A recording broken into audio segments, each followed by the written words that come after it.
Pride and Prejudice, written by Jane Austen. Chapter 18.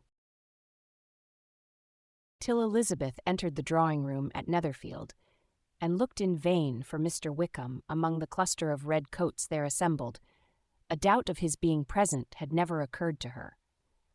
The certainty of meeting him had not been checked by any of those recollections that might not unreasonably have alarmed her. She had dressed with more than usual care, and prepared in the highest spirits for the conquest of all that remained unsubdued of his heart, trusting that it was not more than might be won in the course of the evening.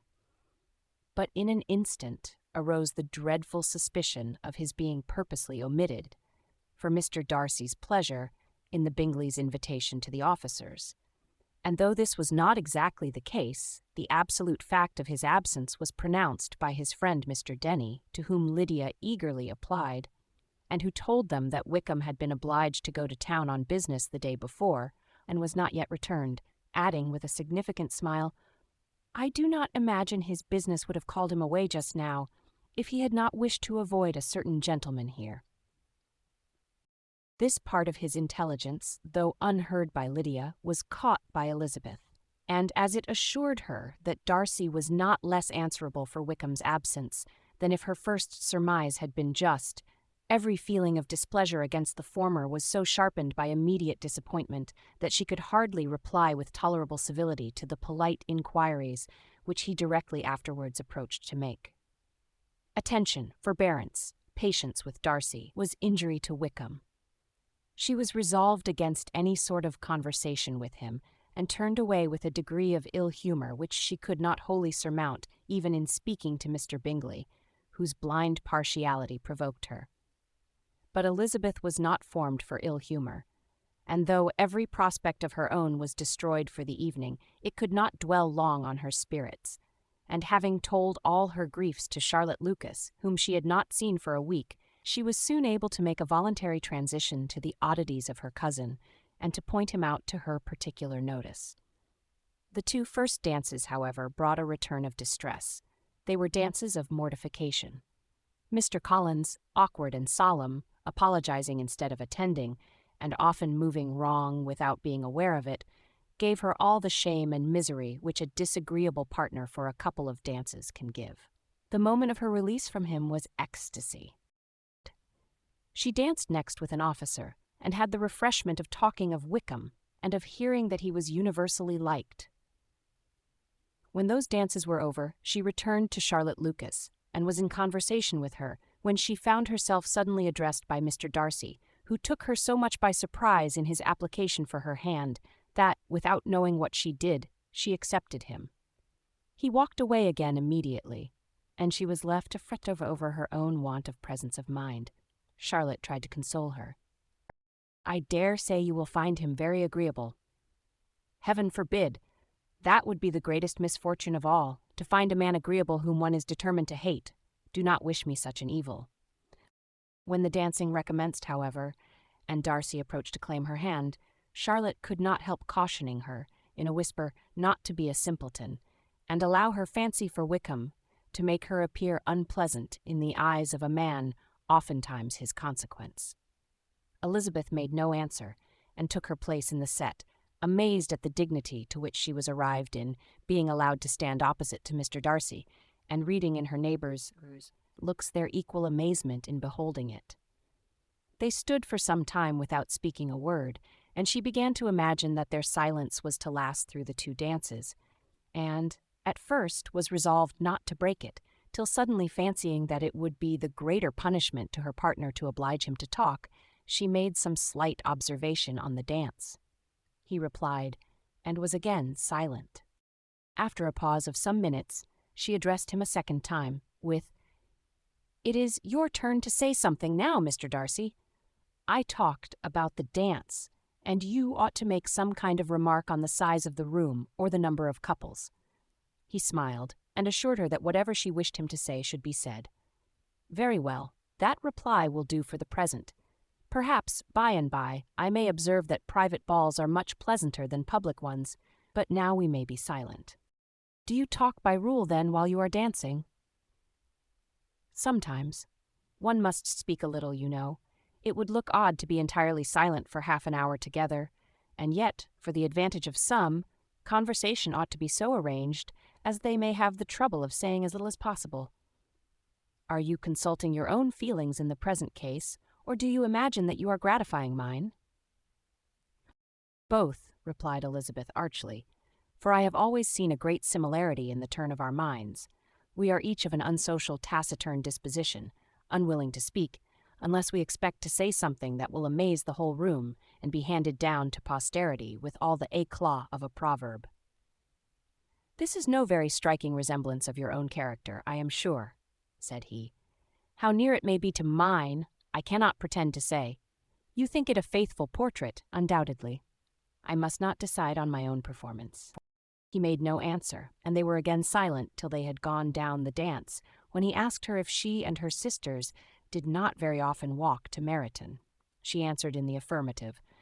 Unable to resist the temptation, added, When you met us there the other day, we had just been forming a new acquaintance. The effect was immediate. A deeper shade of hauteur overspread his features, but he said not a word, and Elizabeth, though blaming herself for her own weakness, could not go on. At length Darcy spoke, and in a constrained manner said, Mr. Wickham is blessed with such happy manners as may ensure his making friends. Whether he may be equally capable of retaining them is less certain. He has been so unlucky as to lose your friendship, replied Elizabeth with emphasis, and in a manner which he is likely to suffer from all his life. Darcy made no answer, and seemed desirous of changing the subject. At that moment Sir William Lucas appeared close to them, meaning to pass through the set to the other side of the room, but on perceiving Mr. Darcy he stopped, with a bow of superior courtesy, to compliment him on his dancing and his partner. I have been most highly gratified indeed, my dear sir. Such very superior dancing is not often seen. It is evident that you belong to the first circles. Allow me to say, however, that your fair partner does not disgrace you, and that I must hope to have this pleasure often repeated, especially when a certain desirable event, my dear Miss Eliza, glancing at her sister and Bingley, shall take place. What congratulations will then flow in? I appeal to Mr. Darcy, but let me not interrupt you, sir. You will not thank me for detaining you from the bewitching converse of that young lady, whose bright eyes are also upbraiding me. The latter part of this address was scarcely heard by Darcy, but Sir William's allusion to his friend seemed to strike him forcibly, and his eyes were directed, with a very serious expression, towards Bingley and Jane, who were dancing together. Recovering himself, however, shortly, he turned to his partner and said, Sir William's interruption has made me forget what we were talking of. I do not think we were speaking at all. Sir William could not have interrupted any two people in the room who had less to say for themselves. We have tried 2 or 3 subjects already without success, and what we are to talk of next I cannot imagine. What think you of books? Said he, smiling. Books? Oh no, I am sure we never read the same or not with the same feelings. I am sorry you think so, but if that be the case, there can at least be no want of subject. We may compare our different opinions. No, I cannot talk of books in a ballroom. My head is always full of something else. The present always occupies you in such scenes, does it? Said he, with a look of doubt. Yes, always, she replied, without knowing what she said, for her thoughts had wandered far from the subject, as soon afterwards appeared by her suddenly exclaiming, I remember hearing you once say, Mr. Darcy, that you hardly ever forgave, that your resentment once created was unappeasable. You are very cautious, I suppose, as to its being created? I am, said he, with a firm voice, and never allow yourself to be blinded by prejudice. I hope not. It is particularly incumbent on those who never change their opinion to be secure of judging properly at first. May I ask to what these questions tend? Merely to the illustration of your character, said she, endeavoring to shake off her gravity. I am trying to make it out. And what is your success? She shook her head. I do not get on at all. I hear such different accounts of you as puzzle me exceedingly. I can readily believe, answered he gravely, that reports may vary greatly with respect to me, and I could wish, Miss Bennet, that you were not to sketch my character at the present moment, as there is reason to fear that the performance would reflect no credit on either. But if I do not take your likeness now, I may never have another opportunity. I would by no means suspend any pleasure of yours, he coldly replied. She said no more, and they went down the other dance and parted in silence, on each side dissatisfied, though not to an equal degree. For in Darcy's breast there was a tolerably powerful feeling towards her, which soon procured her pardon, and directed all his anger against another. They had not long separated when Miss Bingley came towards her, and with an expression of civil disdain, thus accosted her. "So, Miss Eliza, I hear you are quite delighted with George Wickham? Your sister has been talking to me about him and asking me 1,000 questions, and I find that the young man forgot to tell you, among his other communications, that he was the son of old Wickham, the late Mr. Darcy's steward. Let me recommend you, however, as a friend, not to give implicit confidence to all his assertions, for as to Mr. Darcy's using him ill, it is perfectly false. For on the contrary, he has been always remarkably kind to him, though George Wickham has treated Mr. Darcy in a most infamous manner. I do not know the particulars, but I know very well that Mr. Darcy is not in the least to blame, that he cannot bear to hear George Wickham mentioned, and that though my brother thought he could not well avoid including him in his invitation to the officers, he was excessively glad to find that he had taken himself out of the way. His coming into the country at all is a most insolent thing indeed, and I wonder how he could presume to do it. I pity you, Miss Eliza, for this discovery of your favourite's guilt, but really, considering his descent, one could not expect much better." "His guilt and his descent appear, by your account, to be the same," said Elizabeth, angrily, "for I have heard you accuse him of nothing worse than of being the son of Mr. Darcy's steward, and of that, I can assure you, he informed me himself." "I beg your pardon," replied Miss Bingley, turning away with a sneer. "Excuse my interference. It was kindly meant." "Insolent girl," said Elizabeth to herself. "You are much mistaken if you expect to influence me by such a paltry attack as this. I see nothing in it but your own wilful ignorance and the malice of Mr. Darcy." She then sought her eldest sister, who had undertaken to make inquiries on the same subject of Bingley. Jane met her with a smile of such sweet complacency, a glow of such happy expression, as sufficiently marked how well she was satisfied with the occurrences of the evening. Elizabeth instantly read her feelings, and at that moment solicitude for Wickham, resentment against his enemies, and everything else gave way before the hope of Jane's being in the fairest way for happiness. "I want to know," said she, with a countenance no less smiling than her sister's, "what you have learnt about Mr. Wickham. But perhaps you have been too pleasantly engaged to think of any third person, in which case you may be sure of my pardon." "No," replied Jane, "I have not forgotten him, but I have nothing satisfactory to tell you. Mr. Bingley does not know the whole of his history, and is quite ignorant of the circumstances which have principally offended Mr. Darcy, but he will vouch for the good conduct, the probity, and honour of his friend, and is perfectly convinced that Mr. Wickham has deserved much less attention from Mr. Darcy than he has received, and I am sorry to say that by his account, as well as his sister's, Mr. Wickham is by no means a respectable young man. I am afraid he has been very imprudent, and has deserved to lose Mr. Darcy's regard. Mr. Bingley does not know Mr. Wickham himself. No, he never saw him till the other morning at Meryton. This account, then, is what he has received from Mr. Darcy. I am perfectly satisfied, but what does he say of the living? He does not exactly recollect the circumstances, though he has heard them from Mr. Darcy more than once, but he believes that it was left to him conditionally only. "I have not a doubt of Mr. Bingley's sincerity," said Elizabeth warmly, "but you must excuse my not being convinced by assurances only. Mr. Bingley's defence of his friend was a very able one, I dare say, but since he is unacquainted with several parts of the story, and has learnt the rest from that friend himself, I shall venture still to think of both gentlemen as I did before." She then changed the discourse to one more gratifying to each, and on which there could be no difference of sentiment. Elizabeth listened with delight to the happy though modest hopes which Jane entertained of Bingley's regard, and said all in her power to heighten her confidence in it. on their being joined by Mr. Bingley himself, Elizabeth withdrew to Miss Lucas, to whose inquiry after the pleasantness of her last partner she had scarcely replied, before Mr. Collins came up to them and told her with great exultation that he had just been so fortunate as to make a most important discovery. "I have found out," said he, "by a singular accident, that there is now in the room a near relation to my patroness.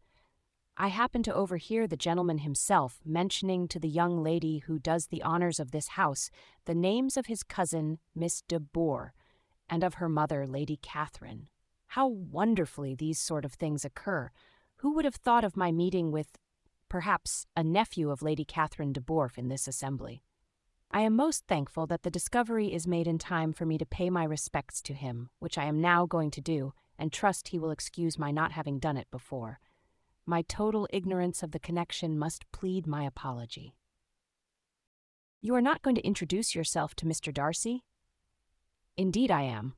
I shall entreat his pardon for not having done it earlier. I believe him to be Lady Catherine's nephew. It will be in my power to assure him that her ladyship was quite well yesterday se'night." Elizabeth tried hard to dissuade him from such a scheme, assuring him that Mr. Darcy would consider his addressing him without introduction as an impertinent freedom, rather than a compliment to his aunt; that it was not in the least necessary there should be any notice on either side, and that if it were, it must belong to Mr. Darcy, the superior in consequence, to begin the acquaintance. Mr. Collins listened to her with the determined air of following his own inclination, and when she ceased speaking, replied thus: "My dear Miss Elizabeth, I have the highest opinion in the world of your excellent judgment in all matters within the scope of your understanding, but permit me to say that there must be a wide difference between the established forms of ceremony amongst the laity and those which regulate the clergy. For give me leave to observe that I consider the clerical office as equal in point of dignity with the highest rank in the kingdom, provided that a proper humility of behaviour is at the same time maintained. You must, therefore, allow me to follow the dictates of my conscience on this occasion, which lead me to perform what I look on as a point of duty. Pardon me for neglecting to profit by your advice, which on every other subject shall be my constant guide, though in the case before us I consider myself more fitted by education and habitual study to decide on what is right than a young lady like yourself." And with a low bow he left her to attack Mr. Darcy, whose reception of his advances she eagerly watched, and whose astonishment at being so addressed was very evident. Her cousin prefaced his speech with a solemn bow, and though she could not hear a word of it, she felt as if hearing it all, and saw in the motion of his lips the words apology, Hunsford, and Lady Catherine de Bourgh. It vexed her to see him expose himself to such a man. Mr. Darcy was eyeing him with unrestrained wonder, and when at last Mr. Collins allowed him to speak, replied with an air of distant civility. Mr. Collins, however, was not discouraged from speaking again, and Mr. Darcy's contempt seemed abundantly increasing with the length of his second speech, and at the end of it he only made him a slight bow and moved another way. Mr. Collins then returned to Elizabeth. "I have no reason, I assure you," said he, "to be dissatisfied with my reception. Mr. Darcy seemed much pleased with the attention. He answered me with the utmost civility, and even paid me the compliment of saying that he was so well convinced of Lady Catherine's discernment as to be certain she could never bestow a favour unworthily. It was really a very handsome thought. Upon the whole, I am much pleased with him." As Elizabeth had no longer any interest of her own to pursue, she turned her attention almost entirely on her sister and Mr. Bingley, and the train of agreeable reflections which her observations gave birth to made her perhaps almost as happy as Jane. She saw her in idea settled in that very house, in all the felicity which a marriage of true affection could bestow, and she felt capable, under such circumstances, of endeavouring even to like Bingley's two sisters. Her mother's thoughts, she plainly saw, were bent the same way, and she determined not to venture near her, lest she might hear too much. When they sat down to supper, therefore, she considered it a most unlucky perverseness which placed them within one of each other, and deeply was she vexed to find that her mother was talking to that one person, Lady Lucas, freely, openly, and of nothing else but of her expectation that Jane would be soon married to Mr. Bingley. It was an animating subject, and Mrs. Bennet seemed incapable of fatigue while enumerating the advantages of the match. His being such a charming young man, and so rich, and living but 3 miles from them, were the first points of self-gratulation. And then it was such a comfort to think how fond the 2 sisters were of Jane, and to be certain that they must desire the connection as much as she could do. It was, moreover, such a promising thing for her younger daughters, as Jane's marrying so greatly must throw them in the way of other rich men. And lastly, it was so pleasant at her time of life to be able to consign her single daughters to the care of their sister, that she might not be obliged to go into company more than she liked. It was necessary to make this circumstance a matter of pleasure, because on such occasions it is the etiquette. But no one was less likely than Mrs. Bennet to find comfort in staying at home at any period of her life. She concluded with many good wishes that Lady Lucas might soon be equally fortunate, though evidently and triumphantly believing there was no chance of it. In vain did Elizabeth endeavour to check the rapidity of her mother's words, or persuade her to describe her felicity in a less audible whisper, for to her inexpressible vexation she could perceive that the chief of it was overheard by Mr. Darcy, who sat opposite to them. Her mother only scolded her for being nonsensical. "What is Mr. Darcy to me, pray, that I should be afraid of him? I am sure we owe him no such particular civility as to be obliged to say nothing he may not like to hear. For heaven's sake, madam, speak lower. What advantage can it be to you to offend Mr. Darcy? You will never recommend yourself to his friend by so doing." Nothing that she could say, however, had any influence. Her mother would talk of her views in the same intelligible tone. Elizabeth blushed and blushed again with shame and vexation. She could not help frequently glancing her eye at Mr. Darcy, though every glance convinced her of what she dreaded, for though he was not always looking at her mother, she was convinced that his attention was invariably fixed by her. The expression of his face changed gradually from indignant contempt to a composed and steady gravity. At length, however, Mrs. Bennet had no more to say, and Lady Lucas, who had been long yawning at the repetition of delights which she saw no likelihood of sharing, was left to the comforts of cold ham and chicken. Elizabeth now began to revive. But not long was the interval of tranquillity, for when supper was over, singing was talked of, and she had the mortification of seeing Mary, after very little entreaty, preparing to oblige the company. By many significant looks and silent entreaties did she endeavour to prevent such a proof of complaisance, but in vain. Mary would not understand them. Such an opportunity of exhibiting was delightful to her, and she began her song. Elizabeth's eyes were fixed on her, with most painful sensations, and she watched her progress through the several stanzas with an impatience which was very ill rewarded at their close. For Mary, on receiving amongst the thanks of the table the hint of a hope that she might be prevailed on to favour them again, after the pause of half a minute, began another. Mary's powers were by no means fitted for such a display. Her voice was weak, and her manner affected. Elizabeth was in agonies. She looked at Jane to see how she bore it, but Jane was very composedly talking to Bingley. She looked at his 2 sisters and saw them making signs of derision at each other, and at Darcy, who continued, however, impenetrably grave. She looked at her father to entreat his interference, lest Mary should be singing all night. He took the hint, and when Mary had finished her second song, said aloud, "That will do extremely well, child. You have delighted us long enough. Let the other young ladies have time to exhibit." Mary, though pretending not to hear, was somewhat disconcerted, and Elizabeth, sorry for her, and sorry for her father's speech, was afraid her anxiety had done no good. Others of the party were now applied to. "If I," said Mr. Collins, "were so fortunate as to be able to sing, I should have great pleasure, I am sure, in obliging the company with an air, for I consider music as a very innocent diversion, and perfectly compatible with the profession of a clergyman. I do not mean, however, to assert that we can be justified in devoting too much of our time to music, for there are certainly other things to be attended to. The rector of a parish has much to do. In the first place, he must make such an agreement for tithes as may be beneficial to himself and not offensive to his patron. He must write his own sermons, and the time that remains will not be too much for his parish duties and the care and improvement of his dwelling, which he cannot be excused from making as comfortable as possible. And I do not think it of light importance that he should have attentive and conciliatory manners towards everybody, especially towards those to whom he owes his preferment. I cannot acquit him of that duty, nor could I think well of the man who should omit an occasion of testifying his respect towards anybody connected with the family. And with a bow to Mr. Darcy, he concluded his speech, which had been spoken so loud as to be heard by half the room.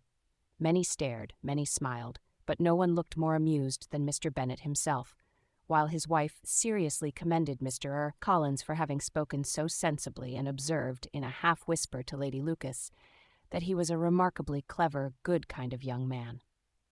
To Elizabeth it appeared that had her family made an agreement to expose themselves as much as they could during the evening, it would have been impossible for them to play their parts with more spirit or finer success. And happy did she think it for Bingley and her sister that some of the exhibition had escaped his notice, and that his feelings were not of a sort to be much distressed by the folly which he must have witnessed. That his two sisters and Mr. Darcy, however, should have such an opportunity of ridiculing her relations was bad enough, and she could not determine whether the silent contempt of the gentlemen or the insolent smiles of the ladies were more intolerable. The rest of the evening brought her little amusement.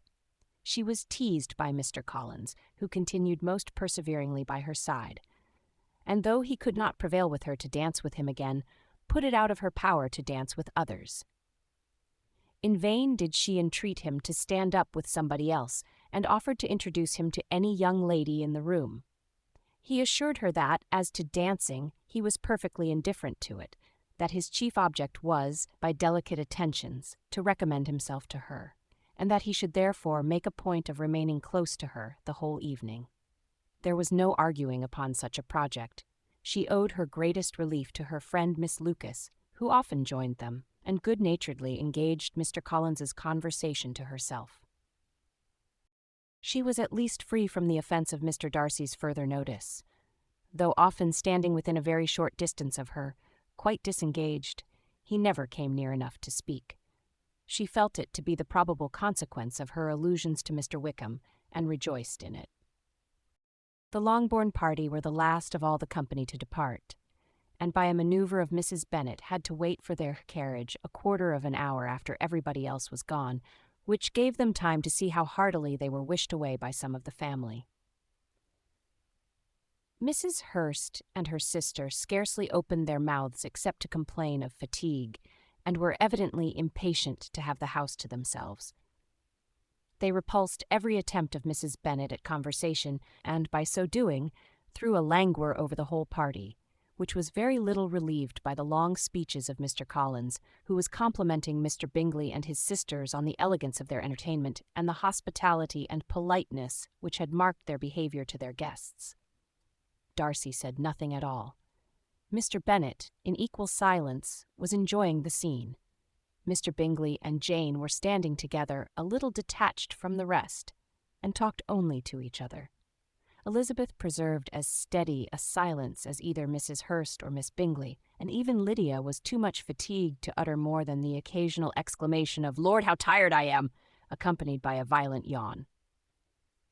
When at length they arose to take leave, Mrs. Bennet was most pressingly civil in her hope of seeing the whole family soon at Longbourn, and addressed herself particularly to Mr. Bingley, to assure him how happy he would make them, by eating a family dinner with them at any time without the ceremony of a formal invitation. Bingley was all grateful pleasure, and he readily engaged for taking the earliest opportunity of waiting on her after his return from London, whither he was obliged to go the next day for a short time.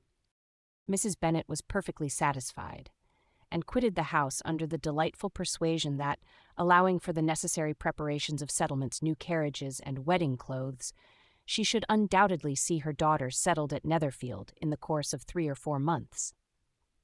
Of having another daughter married to Mr. Collins, she thought with equal certainty, and with considerable, though not equal, pleasure. Elizabeth was the least dear to her of all her children, and though the man and the match were quite good enough for her, the worth of each was eclipsed by Mr. Bingley and Netherfield.